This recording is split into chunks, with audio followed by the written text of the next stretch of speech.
But the seemingly invincible Celtics still had to contend with one unstoppable player. Wilt Chamberlain was dominating the NBA like few athletes in any sport ever had. He was such an overpowering physical figure that he could rule the game. I had to go out there and make a statement. You know what I'm saying? I had to go out there and let them know that, you know, hey, I'm the man. I mean, you guys can have fun, do what you want to do, but I'm ready to take over this game is mine. He averaged points a game one season. That's his average, 50, every game. On March 2nd, 1962, Wilt did the unthinkable. He made it! A different goal. He made it! The fans are all over the floor. Whoever believed that anyone would score 100 points in one ball game, it was done tonight by Wilt Chamberlain. And when Chamberlain went head-to-head with Bill Russell, it became one of the most compelling rivalries in all of sports. Go over the history of the NBA, the first 50 years, that's probably as dramatic a matchup as you've ever seen any time. It was like two titans of the game meeting.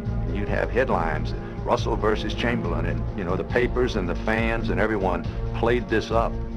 Though Wilt was shattering records, he couldn't topple the Celtics, who ended his season in the playoffs 3 years in a row. But in 1965, it seemed that Chamberlain's time might have come.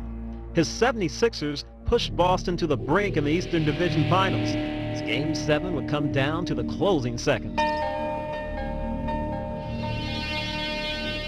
I scored the last 10 points. We were behind. I scored 10 points, and we had a few seconds to go, and we were about ready to dethrone them. The Celtics are leading 110 to 109. There are 5 seconds left. We got a 1-point lead, and we eyeball out of bounds. I did not trust anybody else to take it out but me. I wanted to take it out because I'd make sure that I could make a good pass. Now Russell he loses the ball off the support.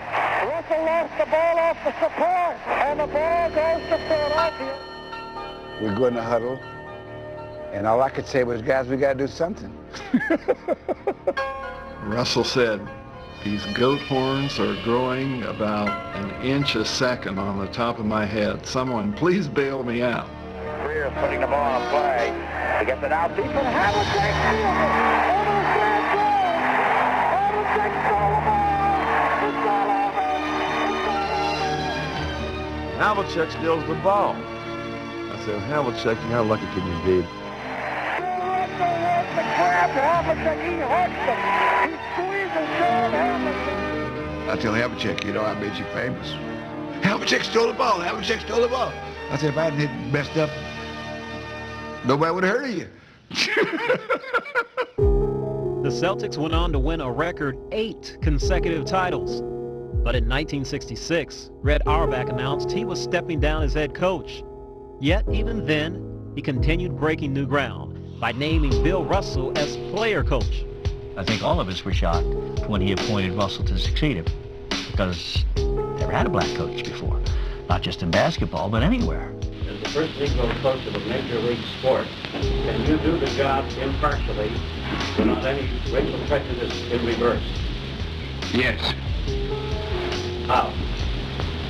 Because the most important factor is respect. And basketball respects a man for his ability, period.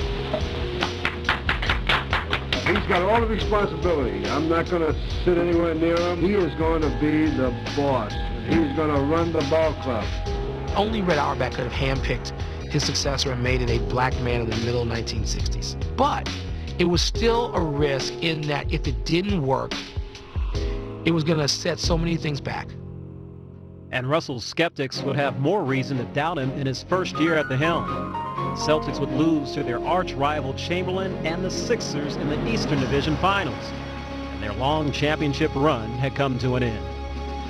Well, the Celtics on the brink of defeat for the first time since 1956. Gamely trying, but they did not have it here in the second half. Philadelphia won the title with one of the greatest seasons in NBA history, and Wilt had his revenge. I'm glad I was a part of that team that brought them down, but you felt like also, well, you know, it's way overdue. Every team in the league patterned their team to bring down the Celtics. to bring down this dynasty. And we finally brought them down. We finally brought them down.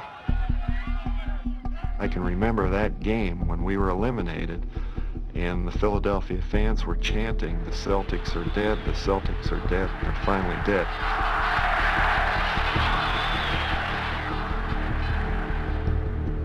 It appeared that time had finally run out on the aging Celtic dynasty, but the heart of their mystique lay deeper than appearances.